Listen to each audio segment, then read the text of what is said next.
because we got to talk about them being ranked number 3 in Pronman's pipeline rankings.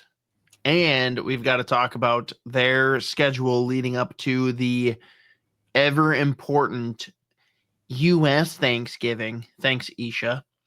Thanksgiving cutoff for teams. But let's start here. Number 3. Did this surprise you at all? Not really, honestly, especially just looking at the last 3 years of their draft.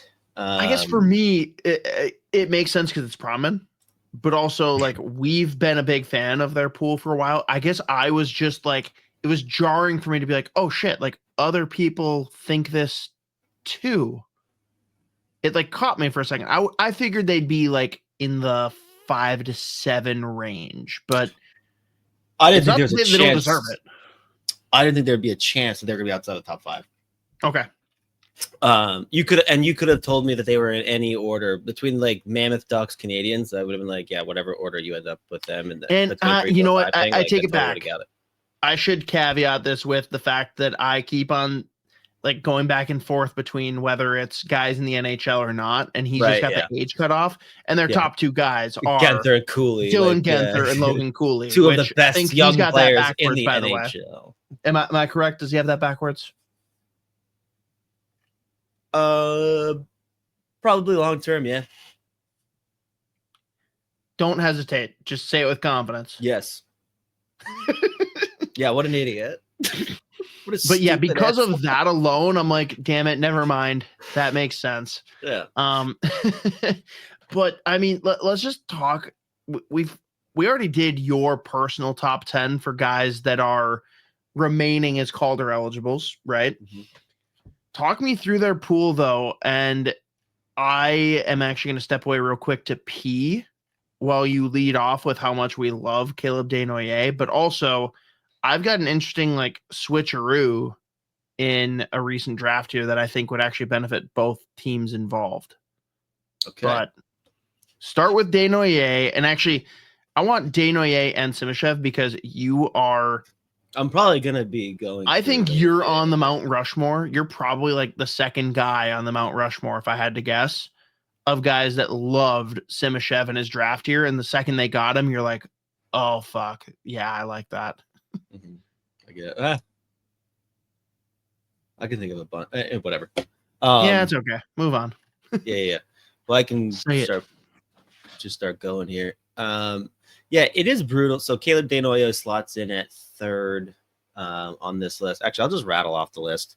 1, Dylan Genther. 2, Logan Cooley. 3, Caleb Desnoyers. 4, Dmitry Simashev. 5, Maverick Lamoureux. 6, Tija Ginla. 7, Daniil Boot. 8, Michael Hrabal. 9, Cole Baudouin. And number 10, Votek Radek. Number 11, Jonathan Castagna. Number 12, Artyom Duda.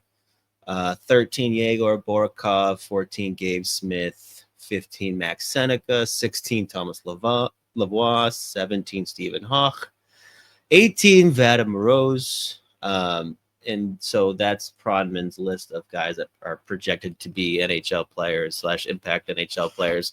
Obviously, Caleb Desnoyers, as far as the guys that haven't played NHL games yet, stands out. It sucks that he's getting that hand surgery or wrist surgery this year, which is going to put him out of contention most likely for like the World Juniors. He is one of the few guys that got drafted this past season that you would assume has a decent enough chance to make that starting lineup out of camp. Obviously, now that he's getting this wrist surgery, it takes him out pretty much like a couple of weeks before World Juniors. But I mean, you just look at the way that he plays. He's 6'2", 6'3", two-way centerman. He's got legit offense, but like the two-way ability stands out. He skates well. He does pretty much everything you could ask for in just a super projectable game. So obviously, Caleb Desnoyers is just going to be very high on top of your list as far as like guys that you project as NHL players. Like to me, he just screams 2C. Again, I don't really look at him as like the first line center. I don't think doesn't need to be here. Right, that's the thing. It doesn't matter in this list, but I don't look at him and think like 90, 100 points. I think he's right around a point per game. But again, the two-way value, like how smart he is, and the fact that he did what he did this year at one point with 2 bad wrists. Like with 2 fucked up hands and wrists, he was out there putting up. I mean, it's the Q, but like he's just under like 1.8 points per game, and then like over 2 points per game in the playoffs when he was really fucked up. Like it's crazy what he did. Such a talented player, so it wasn't surprising to see where he went in the draft, obviously, whatsoever. How impressive is it to you that he plays such a strong two-way game, given that he plays in the Q? Like, it's pretty hard to learn how to play defense in a league that doesn't play defense. Yeah, dude. That fucking league, oh my god. But I was saying too, when you were gone, it sucks that he's getting the surgery now. I could hear the whole time. Oh, you had the headphones in. Okay. Oh yeah, I got the headphone in. I just realized you weren't wearing the over the ear. Yeah, because those ones, for whatever reason, they stopped working. It's just not working. So, but yeah, I actually didn't even start talking about Simishev yet. I fucking love this player. God damn it! Like the size, how good of a fucking skater he was. Like usually you have to like. I'm forgetting. Was he your number 1 defenseman in that draft? I thought so. Was it 2023? Yeah. I gotta remember that draft class. It was 23, and I thought you had him as your number 1 guy, and you also had him like fringe, like number 5. Like you had him 4 or 5 on your board, and they took him 6, and you're like, yeah. Yeah, I guess he would have been because I forgot. That's the Reinbacher. Reinbacher went 1 pick before him. Right. And then but you had Simishev 1, right? As far as defenseman goes, yeah. No, I would have you know what? I would have probably had him second behind Sandin Pellikka. Fuck you, Kyle Dubas. Yeah, because I forgot how fucking how comical this first round of defenseman was. Reinbacher 5th, Simishev 6th, Vilander 11th. I love Tom Vilander, however. I don't know if I can say it. Isha pretends to as well. Sandin Pellikka at 17. Oliver Bonk to Philly at 22. Tanner Melendijk to Nashville. Theo Lindstein to St. Louis. And Gulyayev. Oh, I forgot about that kid. Now, anyways, continue. Can we agree, though, that 2024 is probably the best defenseman, like top of the board draft after 08?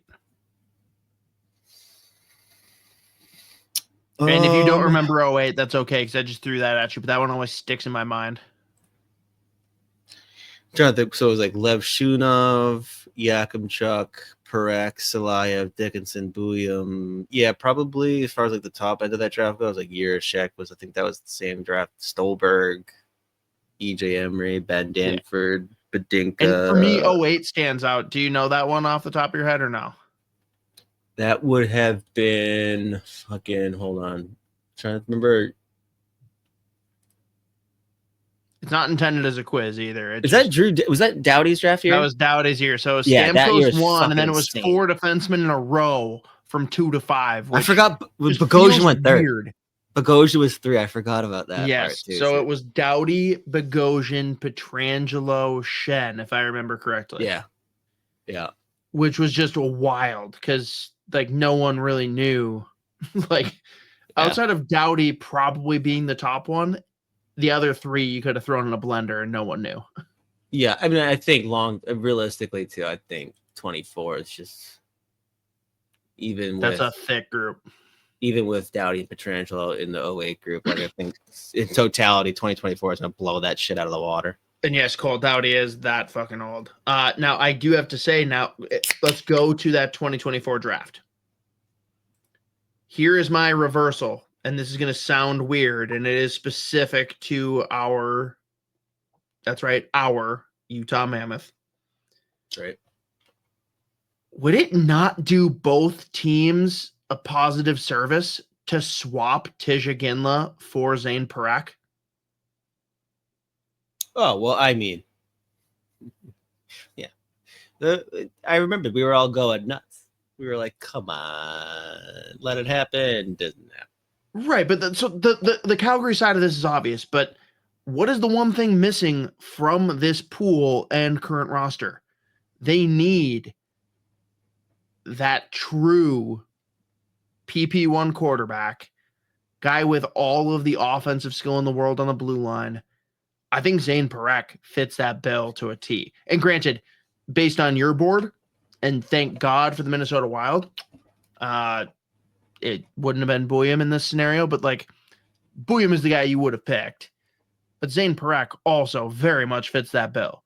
Do you think that looking back, and it's tough because I know Tijagin, like there was injury and there's caveats to it, but would you rather, as you look at the collective of this pool, get that guy on the blue line?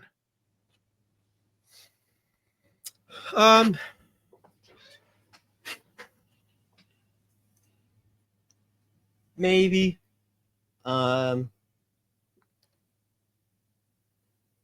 As far as guys with that pedigree, obviously, like Parekh literally broke OHL records for defensemen. That being said, when you look at what they've got now, plus some of the guys that are coming in, yeah, they don't have necessarily someone that you look at outside of like Sergachev, who you can like tout as someone's like, yeah, that's going to be our port. Like even Sergachev himself, and that's even a exactly. stretch. Well, I mean, if you look at, he put up ridiculous numbers this year. I'm saying like 17 goals.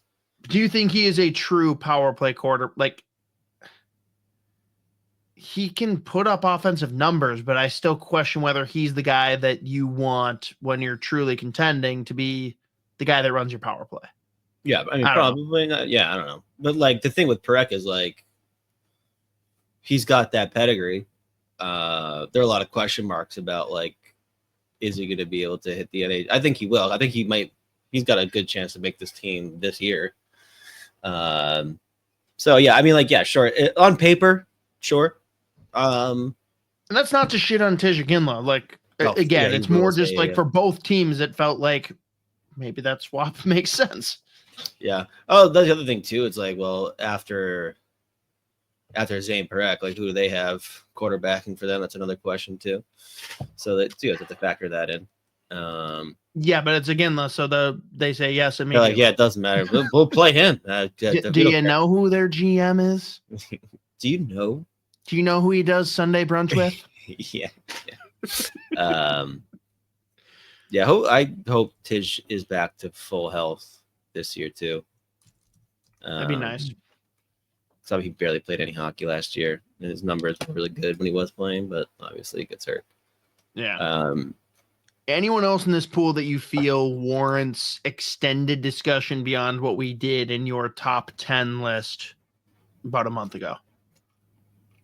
Trying to think.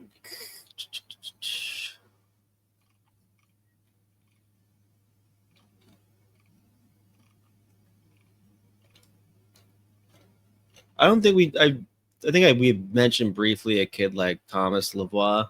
I think I was actually only because someone asked, but I mean, it is. Yeah, it was him and Gabe Smith that were asked about in the chat. It is crazy looking at the future of this defense, and it's like, it is insane how big these motherfuckers are. Like, literally, you've got Dmitry Simashev, left shot D, 6'5", Maverick Glamero, right shot D, 6'7". Again, Tommy Lavoie's right shot, 6'4", and he's like the small guy. Max Seneca, right shot D, 6'5". Artyom Duda, I think he's actually the real short guy of the group. It's 6'1", left shot. He's looked really good since being allowed to fucking play hockey again. But it's just crazy how legitimately massive every D-man outside of Artyom Duda, who's 6'1", this group is gonna be long term. I mean, you've already got with Sergachev right now is 6'3". It's insane how fucking huge this defensive group is going to be. And I mean, realistically, already is. They lost. Kesselring was the big guy that they lost right this year. Like, don't worry, we have 97 more coming in that mold. It's insane how big this hockey team's going to be. And that also extends to the goaltending position because Michael Rabel, who I think, what did I say? He was ranked 8th on this group. He's 6'7". Like, was he at UMass? Yeah. So it's just gonna be the biggest fucking hockey team in the world. Oh yes, I forgot. Schmidt to go just mentioned too. They're the ones that ended up with Scott Brunovich, who's like also short. It's like good luck, sink or swim, bro, for you. But yeah, nice. It's gonna be comical seeing like this team walk off the bus in like 5 years. Like the guys are gonna be there. It's like, oh my god, they're gonna need a bigger bus. We're fighting centaurs at this point. This is crazy. We're gonna need a bigger bus. Literally, we actually have to get a bigger bus.